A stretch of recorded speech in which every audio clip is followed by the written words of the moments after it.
I mentioned Nosferatu, of course, and it was B-Dubs. B-Dubs said he preferred the Werner Herzog version. So when I found myself looking for something to watch to pass a couple of hours, I found that you can watch the 1974 version of Nosferatu online for free. Maybe with ads, I don't know. And there is Robert Eggers, who directed The Witch and Northman, has a new version of Nosferatu coming out. I just saw a trailer for it today, and so and it looks pretty good.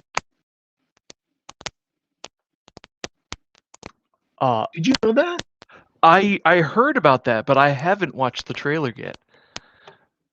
Although that might have been what prompted the discussion online. You so a little bit of accidental. You can tell I'm plugged into the zeitgeist here.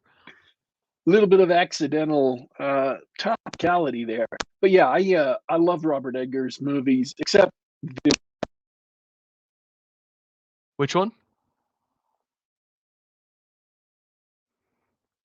Oh, Daddy Warpig, I think we've got some technical difficulties.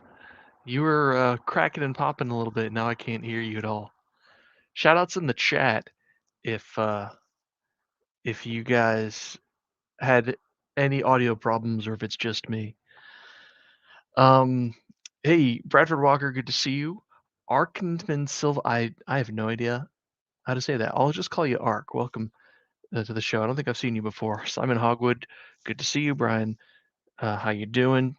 Simon asks, is that the one with Willem Dafoe?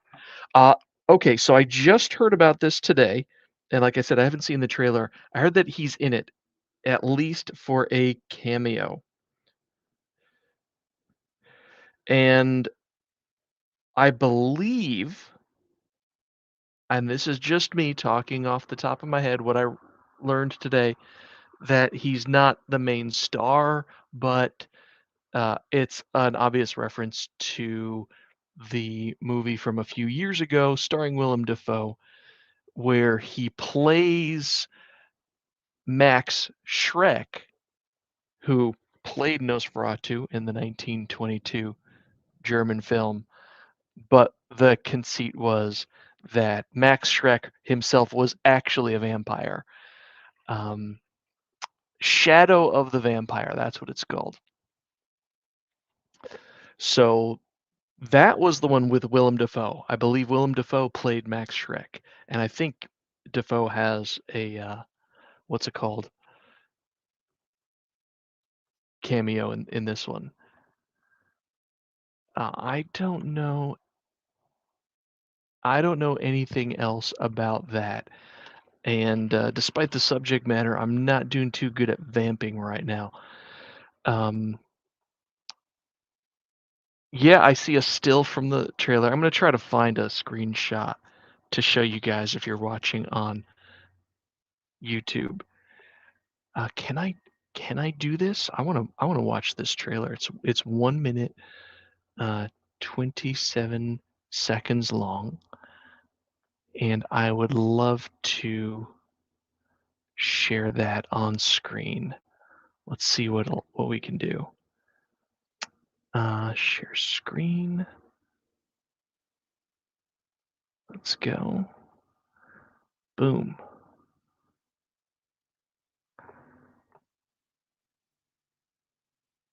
Check this out.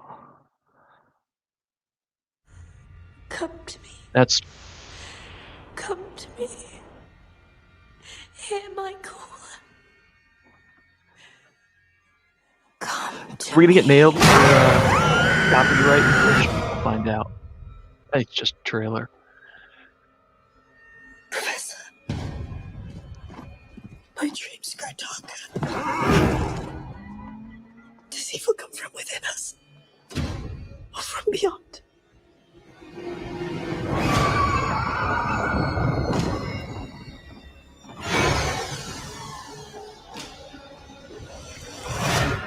He is coming.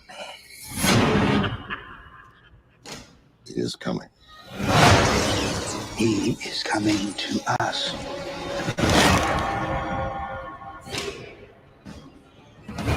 He's Daddy Warpig, are you with us? I hope so. I can hear you. We had a crazy technical issue and a um, but it was definitely something happened on your end where it blew up and nobody could Okay, hear you. I'm going to do something real quick, and hopefully this will fix it because it sounds like I'm. Yeah, you're snap crackle popping, but audience can hear you, and he's gone. I want to talk about something that just a little bit. Oh, we got to talk D&D. I know that Warpig doesn't watch all the Dundermoose's things. I'm gonna put a link into chat here. Recently we had a stream with Jeffro J Dubs on This Is Dundermoose. You've got to check that out. John Mollison, Mr. Wargaming, also just did a really quick reminder on what we're doing, what the bros are up to. And this was really interesting, and I'm going to try to find that link for you guys. But it's the latest in his series on how to RPGs, and I'm gonna try and put this up right here on the screen. Sharing the screen. There we go. Yeah, so here's the latest from the Joy of Wargaming here. I'm gonna click on useful reminders, and I encourage you guys to check that out. We're not going to watch it together. I'm not going to turn this into a clip show. Yeah, Bradford Walker, good call out. It's a good video. He does a great summary of your recent blog posts and some of the discussion around Dungeons and Dragons in particular. And one of the things I really wanted to stress is that the bros are going away from conventional play in RPGs. They're going so far away that they're playing a different game now with the increased focus of Bronstein or player versus player, really going deep into the war game roots of Dungeons and Dragons, where the cast of characters delving into dungeons for treasure and experience points, that's just a part of the whole meal, whereas conventional play treats it as the main course. It's a fascinating video. It's over the joy of wargaming, and the series is called How to Win at RPGs. It's a really good place to, and it beats trolling Twitter. Um, it's fun watching the people fight over stuff on Twitter, um, but it's much easier to listen to this thing or read the blog posts.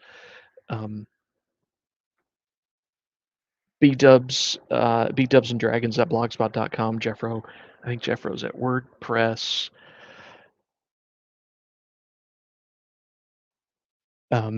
Great stuff. Really interesting, and my experiences have been mixed. Unfortunately I haven't run a Battle Bronstein yet, so I have forfeited my BroSR membership card for the time being. But I've played in a few, and let me tell you, um, I'm not 100% on board with what Rose are saying as far as ignoring the dungeon game and doing nothing but faction play and PvP. I still believe that I agree with the concept that it's the whole meal, that dungeoneering and playing together cooperatively is just a part of the meal, but it is still an important part of the meal. Uh, in order to get the funds necessary to power up your character, to gather magical items or meet with other factions, find allies, and make contacts. You still need to play that part of the game, right? You still need to fund the armies for your Bronstein, um, and so there's a place at the table for the get along gang. There's a it's part of the whole, and so I have really enjoyed the Battle Bronsteins as a way of engaging multiple tiers of the campaign without necessarily without necessarily grinding up to name level characters or what have you, right? And this is similar to the experiments they ran with the patrons. Need to you don't have to wait till you have a level 9 fighter to actually run a domain. We can do that at a lower level. Uh, we can simulate it, or uh, we can have a one-time. Someone did a one-time world creation game where everybody played all the different gods of some pantheon, and they all muscled for control over certain aspects of the world, and they created their setting. Uh, Group. And it was a competitive affair, but they were also cooperating to make something fun. And that's really important stuff. Um, and I think that's I think that's good. I think that's important to have in a game because um, and maybe this is old news, but the leveling game, the dungeon grind, the get along gang, the super friends story hour, that gets doesn't lead to anything in conventional play. It doesn't lead to interesting world changing events, except for those penned by your wannabe author or dungeon master, right? The if the players don't start at level 1 with the mindset of, hey, I'm going to change the world, I'm going to affect the world, uh, I'm working with these other player characters, and yeah, the players are my friends. My character has his own goals, and we're sometimes going to be working at cross purposes, and that's not just okay. That's not only okay, that's preferred. That is what the game is meant to produce. um, um, and yeah, I'll highlight Brad again. It is my position that a proper campaign flows between Bronstein and Delve tiers of play. They form a stable feedback loop that generates playable content immediately and organically. Yeah, no, that's a good way to put it. The Jeffro was talking about, some weeks you tell everybody, we're gonna play, we're gonna do a Bronstein because the campaign world's hit a status quo, so we're all gonna push the big pieces around the board and have an interesting battle, and then we'll put the toys back in the box and come back to it later. Um, I that's to me the Brattle Bronstein itself is satisfying, but the idea of just putting the toys back in the box, think a healthy game is going to organically go back and forth between those tiers of play, particularly when there are more player characters who've sort of graduated out of the delve tier. They want to they've hired 200 mercenaries and they want to march around the countryside, smashing monster lairs and finding the place where he's gonna build his castle or wizard tower or whatever. And I think a lot of that does have to do with the the conventional method of play. It's not interesting to just grind over and over again. Uh, and if you don't have a goal to work towards, then what's the point of getting all the rubies, getting all that money, right? You want to encourage the players to do something with all of that stuff. Um, and yeah, and this is and that's what let me let that's what I was thinking when I said that the best treasure is gonna be in the dungeons, right? Uh, you do need money to fund your endeavors. You're not necessarily going to get it all through, um, you're not going to run a whole financial empire. I suppose if you're going to play Axe, if you're playing Axe, you can, but yeah, you can. So that's what I've got. The Brosar is doing really interesting stuff. Blazing Trail. They're regressing harder. They're regressing harder. We're playing original Dungeons and Dragons with chainmail. People are experimenting with that. Really coming to terms with the fact that Advanced Dungeons and Dragons First Edition builds upon the original brown books and chainmail. The monster manual is printed first. It builds on the old, and it's really fascinating stuff. Plus, it's fun to play. Hey, Daddy Warpig might be back, and he looks really angry. I sense a great deal of frustration coming from his little profile picture here. Warpig, you're on mute. Can you hear me? How's that? I can hear you. So, got everything squared away, you think? Ironically enough, this image is the one I have to use because of literally 3 levels of problems that I encountered trying to get back into the show.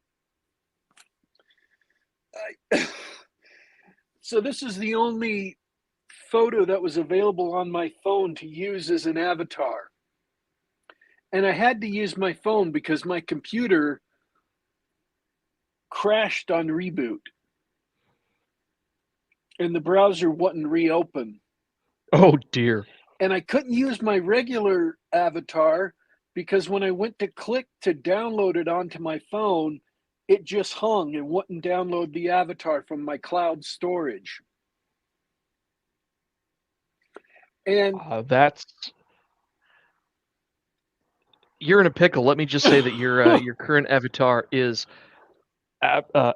totally appropriate. So I'm really hoping that because I'm doing this through the app instead of a web browser on my phone. Oh yeah, I had to download and install the app on my phone. So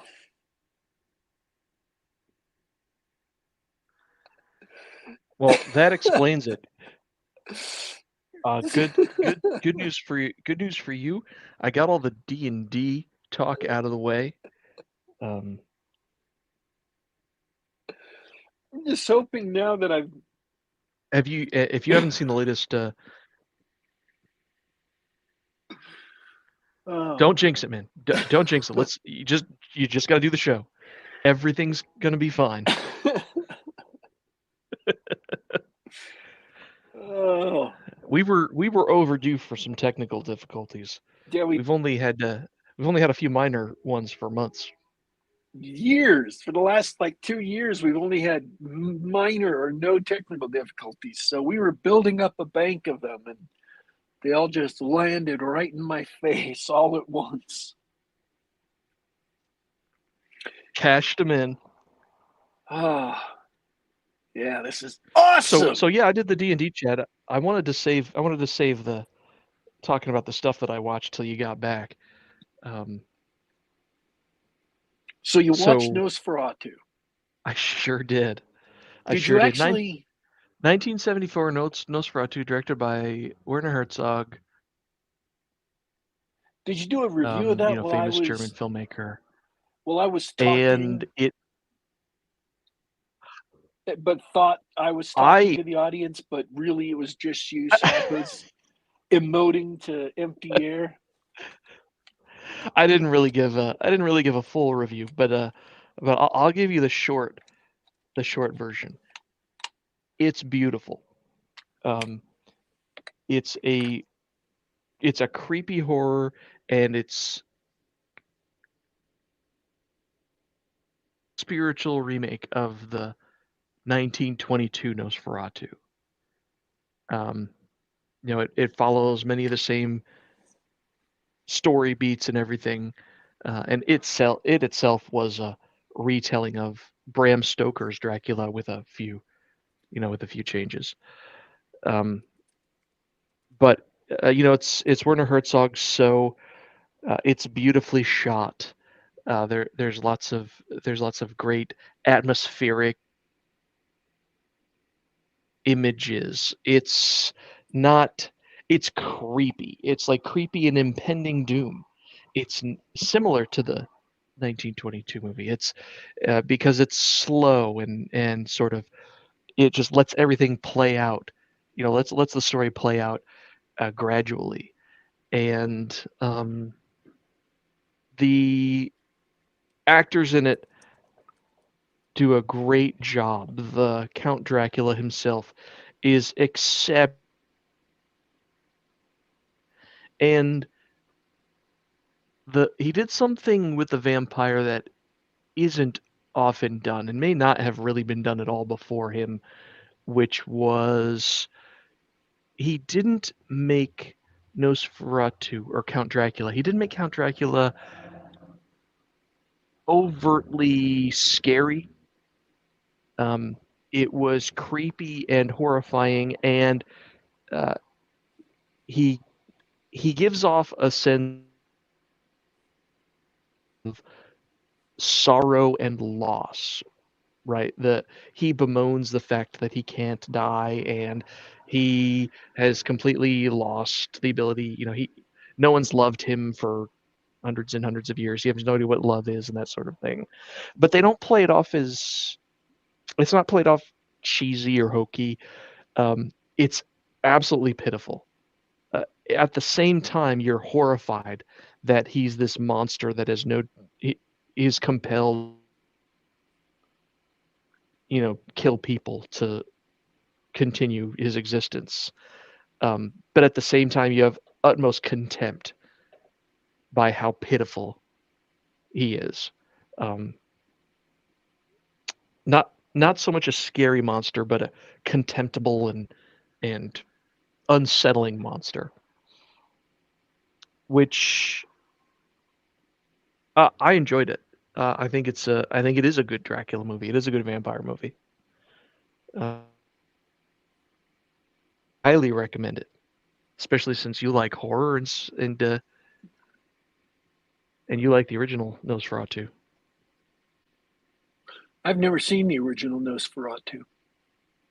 Oh, I thought you had. No. They are both available to watch online. So put them on the list. But I really do like horror movies.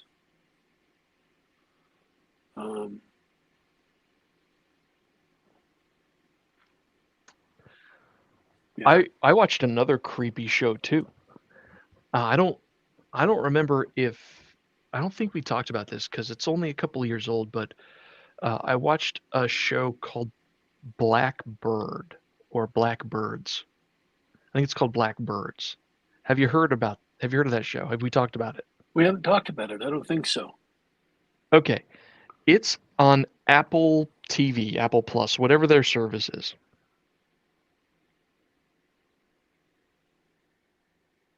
And it's one of those like prestige, hour-long mini-series. It's based on a true story. It's the story of a drug dealer who gets nabbed by the feds, and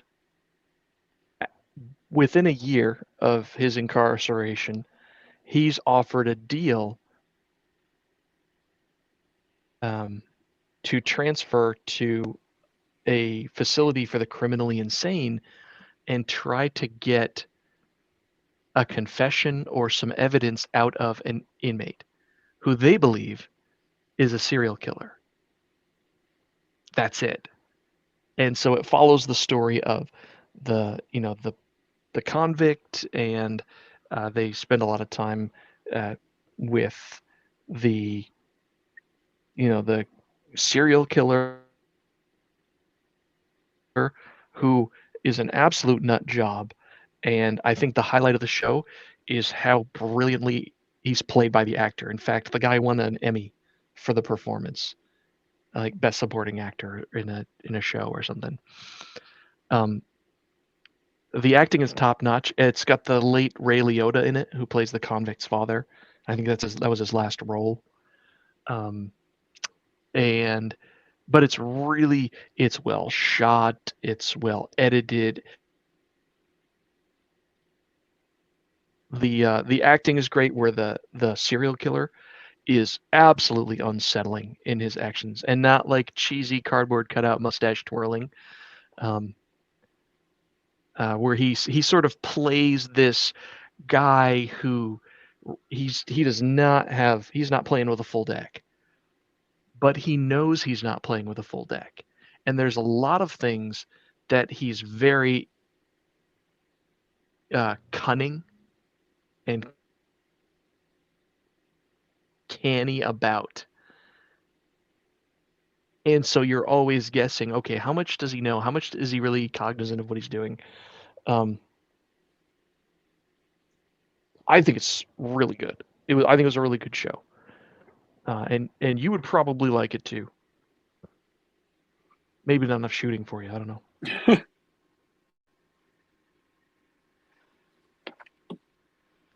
I I absolutely loved it. Totally recommend it.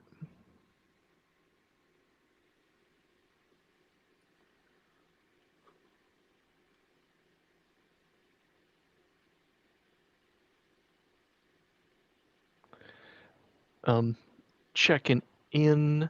That's all I had to talk about, D Dubs. I wanted to save you a whole half hour to yourselves. How's your technical difficulties? Technical and yeah, difficult. we're still. I'm still cutting in and out. Um,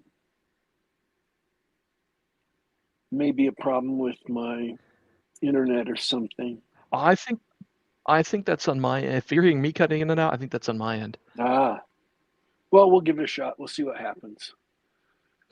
So, my brother was down for the week to go camping with the family, and I was unfortunately unable to go camping. But when he was down on Saturday last week, we went and saw the Fall Guy together and just had a heck of a lot of fun. So when we reviewed the Fall Guy on this show, I hadn't seen it yet, and I couldn't give it an enthusiastic thumbs up. So I can give it an enthusiastic thumbs up now. Everybody should go, should see it. It's a lot of fun. It's worth seeing in the theaters. And people will say, "Oh, it's on streaming now. I don't have to go to the theaters." And it's like, yeah, but right now it's $20 on streaming. So you, depending on where you go to see it, it's probably cheaper to go see it in the theaters right now. And it really is awesome on the big screen because it's got great stunts, and it's really worth seeing on the big screen. It was a lot of fun. And then on Saturday night this week, after he got back from got back from the camping trip, I was looking at the movies and I'm like, man, none of these movies look any good because there was like literally nothing in the theaters.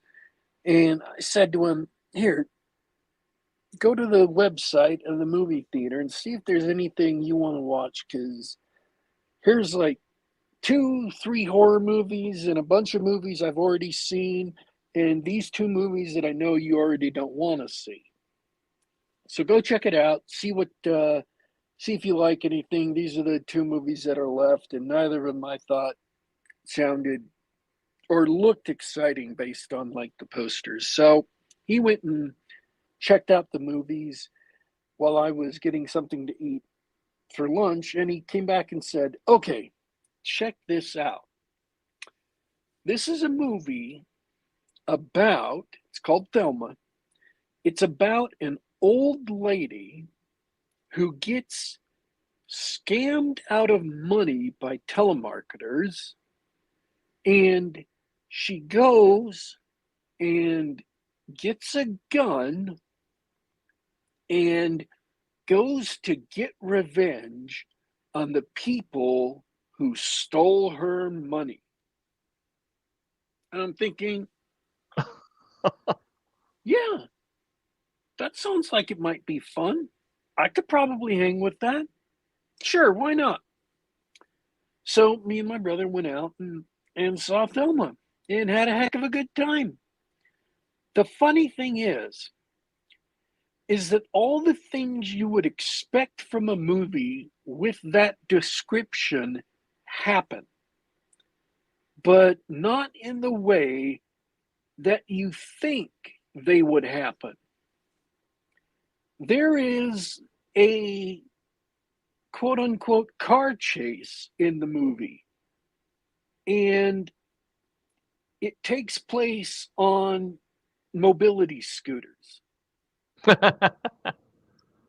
There is the hero shot of an explosion happening, and the heroes are walking away from it as it blows up behind them. But it doesn't happen for the reasons you would think, and it doesn't, but it's in there. So it really is like this old lady's, she gets a gun. And how she gets it and why she gets it and how she uses it is just all of it happens for a different reason. So it really is this journey on a revenge path. And yet it's also all about this old lady and her friends. She's 93 and she Wow. needs to get help from her friends. And so she makes a series of calls, and all of her friends are basically dead because, she's 93.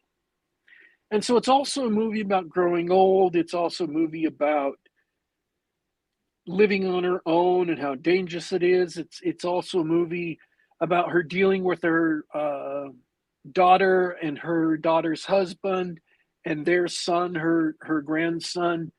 It's a movie about, at one point, she's trying to stay away from them so she can go do this because they're going to stop her, and she has to outwit them and get away from them, even though she's just this little old lady. And it's just hilarious how she does it. So the movie is fun, it's funny, and it's got a lot of heart and a lot of pathos in it, a lot of drama, while also being this revenge flick.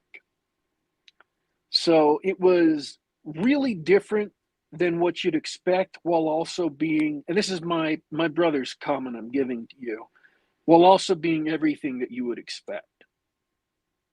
So I'd recommend it.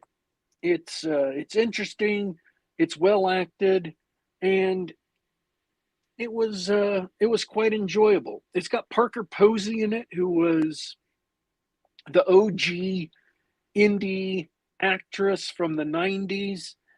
It's got the agent who supposedly died in the first Avengers, who was in all of the Marvel movies leading up to the first Avengers, the Agent of Shield, who then Oh headlined yeah, Agents of I Shield. remember that guy. Agent Coulson, I Agent think, right? Coulson, yeah. Agent Coulson plays her son-in-law. Parker Posey plays her daughter, and this new guy, I don't know anything about him, plays the grandson. But yeah, it's a fun movie. It's worth going to see. It's called Thelma, and it just opened in the theaters this week. Directed by Josh Margolin. I don't know who he is. And one of her old friends who ends up going on this quest with her is Richard Roundtree, otherwise known as Shaft. So that Awesome. was when I saw that or when we were getting ready to go home. My brother was looking it up on IMDb. He says, "Oh, that's Richard Roundtree." I said, "Wait, Richard Roundtree? That's Shaft." So yeah, Amazing. that was awesome. And yeah, it's just a lot of fun, worth seeing. I don't really have anything else. You love to hear it. Don't have anything else to say about that. It's a fun movie. I enjoyed it, and yeah, that's the caps. That's a good review of it. I don't know. Do you have any questions? No, although based on your description, it reminds me of an old Mel Gibson movie called Payback. That's or even the Great Lebowski or the Big Lebowski. I don't know why I keep calling him Great Lebowski. Yeah, it also reminded me of the Beekeeper from earlier this year that we reviewed. Oh yeah, all the hey, I mean revenge flicks, they're all very similar. The funny thing is, the scam they use on her is a real scam people are getting scammed with. So it's where someone calls up and says, they use the voice of, they record the voice of someone from your family and then call up and use a deep fake of the voice saying, "Oh no, I'm in prison, or I've had a car accident, or something's happened, and you need to send money to this address, or give me your credit card number or something, or I'm going to be in jail, or I'm going to, whatever." And then people just send money, and it's not Oh, all naturally. old people either. A lady who writes for, I think, the New Atlantic, or the Atlantic, walked out the front of her door and handed a cardboard box with something like $20,000 to someone who is supposedly a CIA agent. So yeah, it's a real scam. I was like, oh, that's No, that's a believable scam for sure. it's a nice touch of realism. Because they have people who know information about you and seemingly have, like your social security number, your address, bank statements, whatever, and they convince you that they're legit and then take you for as much money as you have. So, yeah, I like that they used a real scam in the movie because it got it started off on that note of verisimilitude to take you through the rest of the. The funny thing is none of the movie is really unrealistic. It's not like it's outrageous, but outrageous things actually happen to people sometimes. So it's not like it's none of the things that happen. Do you sit back and say, "Oh, a 93-year-old woman could never do that"? No, that it's all something you could see a 93-year-old woman doing. So, yeah, on that level, it's Right, which is a big risk when you have that sort of setup. yeah, Like Granny hitting, dunking on people on the court. Yeah. So yeah, it was a lot of fun. So the other two movies I wanted to talk about are way outside our wheelhouse. I watched Mamma Mia and La La Land, which are Yeah, that's Mamma Mia is so far outside your wheelhouse. I didn't actually put it in the description of the show because I didn't think you were serious. I thought you were pranking me. both of them are musicals. Mamma Mia is a musical that uses entirely pop songs from ABBA's oeuvre, right? ABBA's musical portfolio.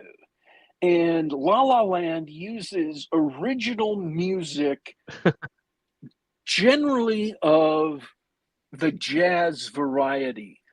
La La Land has Ryan Gosling and Emma Stone as the major characters, and Mamma Mia's major characters are Amanda Seyfried, and then it also has Meryl Streep, Pierce Brosnan, Stellan Skarsgård, Colin Firth. So, and there's other people you'll definitely recognize from different places, but those are the major characters. And I bet people didn't know this, but in high school, I was in theater. What? Even I didn't know that.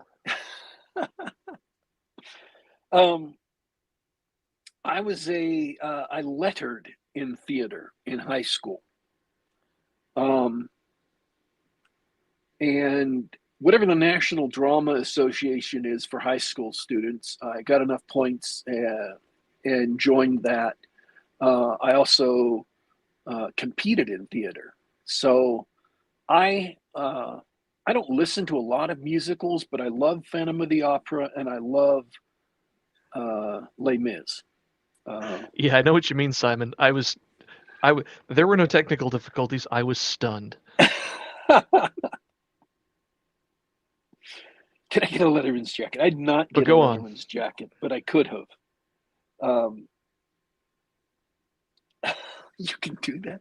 Yeah, it was brand new at the high school. My the theater teacher at our high school had been agitating for a letter in drama for several years and had just barely gotten it. So I was one of the first students to letter in drama at our high school because I believe it was only available the first year when I lettered in it.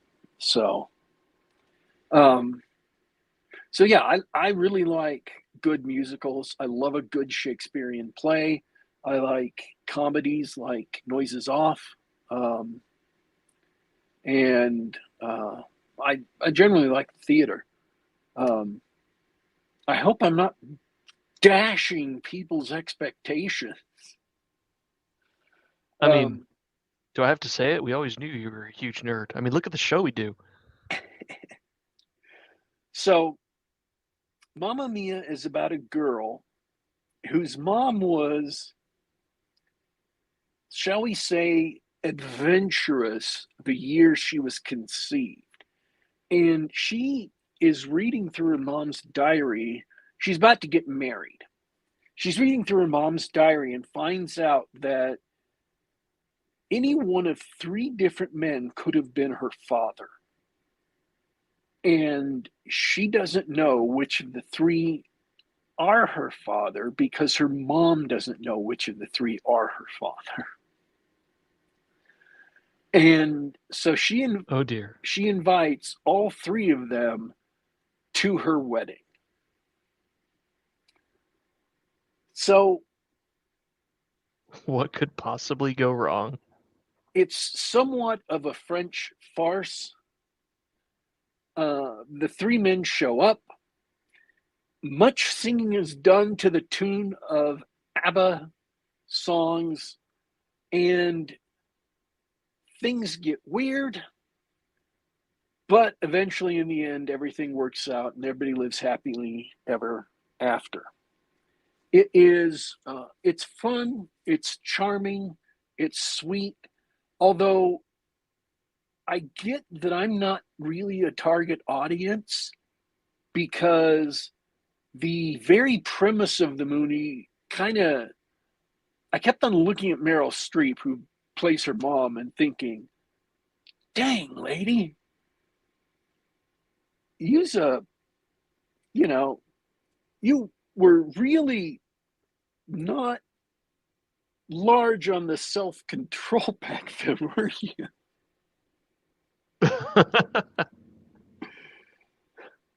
And maybe that's unfair, but I was kind of judging her mom the whole movie. I get it. I get it. She fell in love, and then one thing led to another. That's like almost the exact quote from her diary. One thing led to another, ... 3 times in one summer? Really? So it's Mm-hmm. It was the summer of yeah, love, dude. I think it was. I think it literally was the summer of love. So, I mean, it literally was 1969. So, but the songs are great. I love ABBA songs. So a bunch of familiar songs came up. And then the other songs that I didn't know were, mostly all right. And yeah, if you can get over the premise of the movie, it's a fun pop musical. The dancing scenes are well choreographed because in a musical, the spectacle and the book are what makes the show. The book is the music, the spectacle is dancing and how beautiful the performers are and everything. So it was done really, really well. La La Land was done better. Mamma Mia is an adaptation of a stage play, I believe. Um, La La Land was conceived and shot entirely as an original movie musical, and it is fantastic. It is directed so beautifully. The music really isn't my cup of tea because I'm not a jazz fan, but it's still really good jazz that's poppy enough to not be all up its own bum. A lot of modern jazz is just, it doesn't have a tune, it doesn't have a melody. It's just really hard to appreciate and get into. Um, and I just don't like jazz because brass instruments kind of get on my nerves. I don't like brass. I love piano, keyboards. I love guitars, electric guitars, bass guitar, and I love strings. But brass, I just really, really hate. And jazz is heavy into uh, trombones and trumpets, and I just don't like it. It's also why I don't like ska music very much. But this movie, Because the that's jazz music, ska's awful. That's why. the jazz music is really good, and the spectacle in this movie is phenomenal. Not just the choreography, but the camera work in how it moves through the scene and how it moves from character to character and how it focuses on the dancing and other things that are going on is just absolutely mind blowing. The guy who directed, Damien Chazelle, just did an incredible job. It is just so heads and shoulders above any other movie musical I've seen. It burns um, burns Les Miserables to the ground. And I haven't seen Cats, but that's notoriously awful. And I'm willing to believe it from the clips I've seen online. But man, La La Land is just incredible. Um, and the two leads sing beautifully. I did not know Ryan Gosling or Emma Stone could sing like that, and it's it's just absolutely great. The only thing that really was a kick in the gut was the fact that uh, that it has a downer ending, and I really didn't like that. Uh, musicals are Oh, big mistake, especially. musicals are supposed to have kind of fun, uplifting endings, and ending on a downer ending was I just I just didn't really like it. Um, A tactical yeah, error. but up until the downer ending, everything was phenomenal. Um, so yeah, I would recommend both Mamma Mia and La La Land. Um, and there is no, you don't have to get over the premise of La La Land. I should describe the movie. La La Land is about two people trying to make their way in Los Angeles. One of them is an actress who obviously is trying to become a big star, who is at the beginning of the movie just absolutely failing at doing that in the worst way. And one of them is a jazz pianist whose goal in life is to open his own jazz club. And he wants to do it in this one specific spot that had been at one point in time a legendary jazz club that shut down and became started serving some weird Indian food or something uh, while they played jazz, and it offends him. The existence of it offends him, so he wants to buy that club and turn it into a proper jazz club. And it's the story of how they interact with each other, how they fall in love, even though when they first meet they hate each other, or at least clash a lot, and how their quest for stardom kind of gets in the way of each other and pulls them apart, and then they push back together. And it's a touching story. It's well acted, and I really enjoyed it. Wow, sounds nice. Um, Also, I watched Barbie. Okay, I'll give it up. I didn't so much watch Barbie as Did I you had it now? on, as I had it on while I was playing video games, and I occasionally glanced at it while I was playing video games. So Well, just glancing at it is enough. uh, Ryan Gosling was fabulous in it, but the movie was not as imaginative in its choreography and shots and stuff as either of these two musicals. And having seen two great musicals right before I saw Barbie, it comes off really badly. Just on the level of being a good Yep. musical, it's a failure.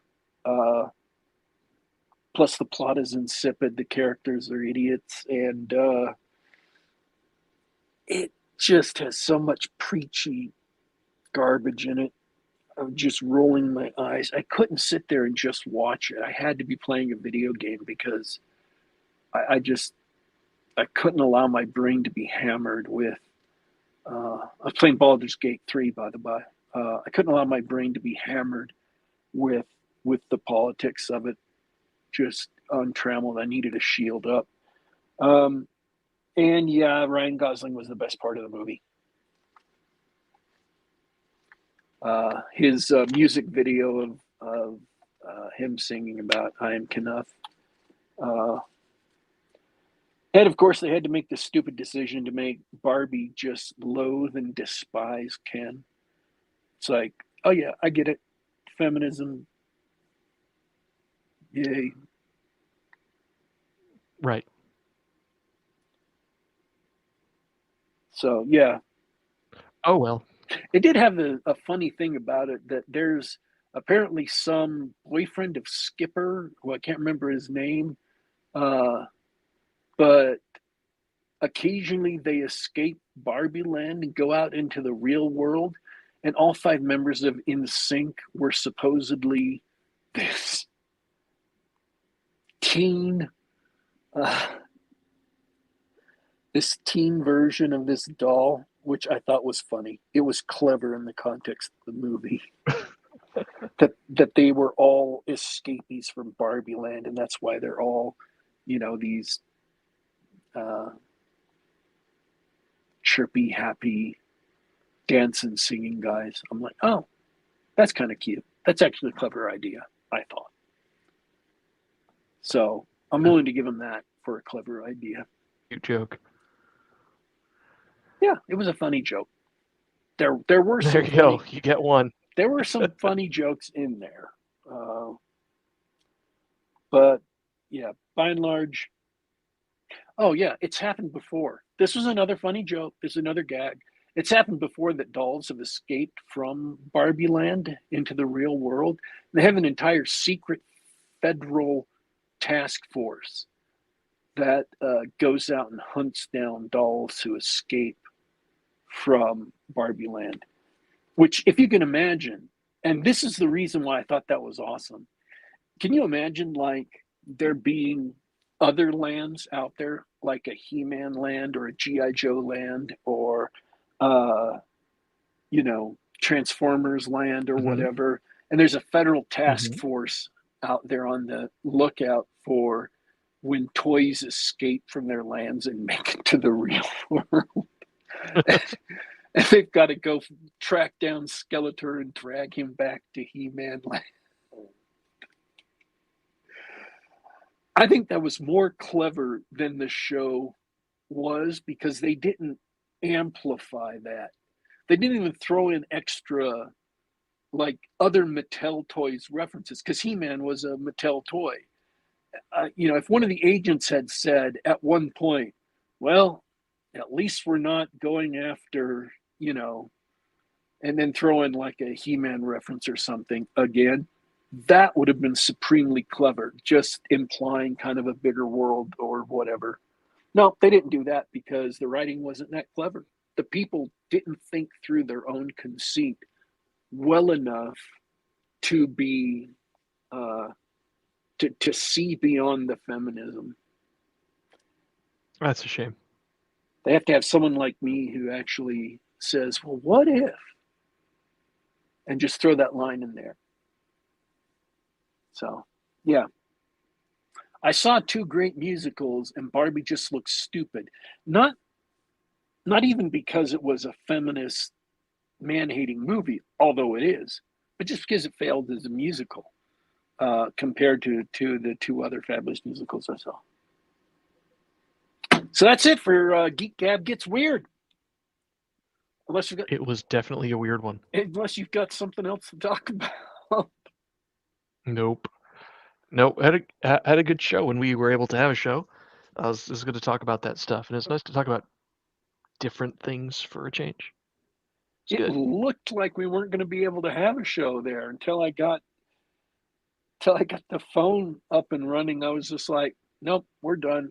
There is no show here. I'm just going to have to text you and say, I'm done. I'm out. We need to throw this one in the trash. It just isn't meant to be. We persevered. I should review Baldur's Gate 3, though, next week because I finished it. Yeah, let's do that. I think I'm done. It was thanks for hanging out. Thanks for everybody